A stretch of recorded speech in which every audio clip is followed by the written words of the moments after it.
السلام عليكم، اهلا بكم في قناتي سويت اند صور مع رنا. يا رب تكونوا بخير. لو اول مره تشوفوا فيديو من فيديوهاتي وناويين تشتركوا في القناه، وانتوا بتشتركوا في القناه ابقوا فعلوا الجرس علشان توصل لكم كل الاشعارات الخاصه بالقناه.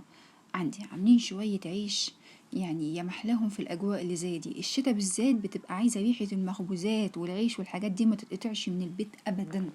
ريحه جميله بتضفي سعاده يعني رهيبه على البيت كله. النهارده عاملينه ب3 احجام، الكبير خالص والميني زي اللي في ايدي ده، بصوا شايفين عامل ازاي، وبتاع السندوتشات بتاعه الفول والطعميه. بسم الله ونبتدي المقادير. ده كيلو دقيق، ممكن نحتاج اقل ممكن نحتاج اكتر. هنحط عليه معلقه كبيره من البيكنج باودر ونص معلقه صغيره من الملح. طبعا دي يفضل طبعا يكون دي مخبوزات، هيفرق جدا معاكم.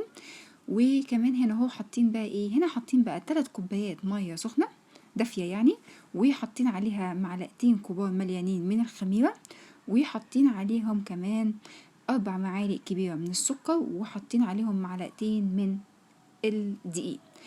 هنخمرهم مع بعض لمدة 10 دقايق كالعادة. طبعا انتم عارفين، اولا بنطمن ان العجينة الخميرة بتاعتنا شغالة، ثانيا بنعمل للعجينة طعم تاني خالص، ثالثا بقى والاهم ان هي بتسرع معانا التخمير. متفقين؟ بعد كده هنا اهو بعد التخمير حطيت عليها ربع كوباية من الخل، مسكتهم بقى كلهم عجنتهم. هي خدت معايا بالظبط يعني كيلو دقيق الا حبة، عشان كده قلنا الدقيق تدريجيا براحتكم. بصوا العجينة طرية لكن مش بتلزق، ما تكونش قاسية.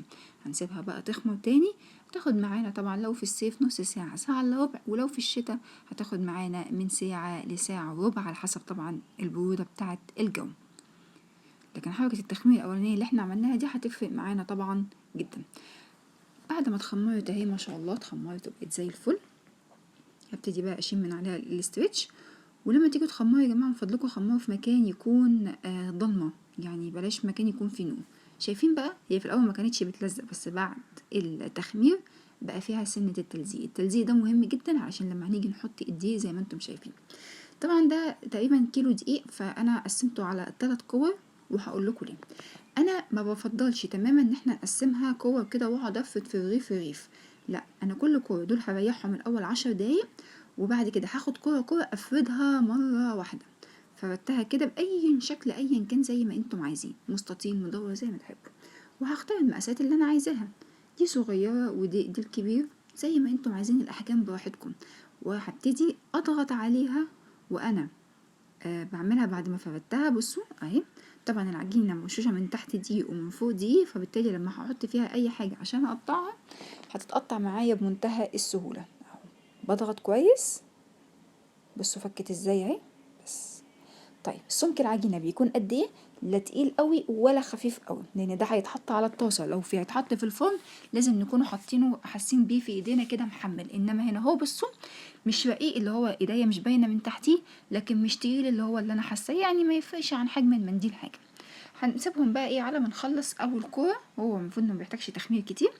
وبعد كده هنجيب طاسه سخنه جدا من غير اي حاجه فيها خالص، وهنبتدي نحط العيش. اول ما هنلاقيه نطلع البانيه اللي انتم شفتوها دي، هنروح قلبينه على الناحيه التانية بسرعه. اول ما هلاقيه بيتنفخ تاني كده اهو، شايفين النفخه اهي طالعه قصادنا، هروح قلباه على الناحيه التانية، وهكذا في كل العيش. ده شكله ده منظره. عمل معايا حوالي، يعني غير الكبير ده، عمل معايا حوالي 39 من الاحجام الصغيره، طبعا صغير على وسط. بجد بجد هيعجبكم جدا، سهل جدا بسيط قوي، تملوا البيت خير كتير، طعمه ولا اروع من كده. اتمنى ان الفيديو الفكره تكون بتاعته وصلتكم والفيديو يكون عجبكم. ولو عجبكم الفيديو تنسوش اللايك الشير الكومنت السبسكرايب. اشوفكم في فيديو تاني واقول لكم سلام عليكم.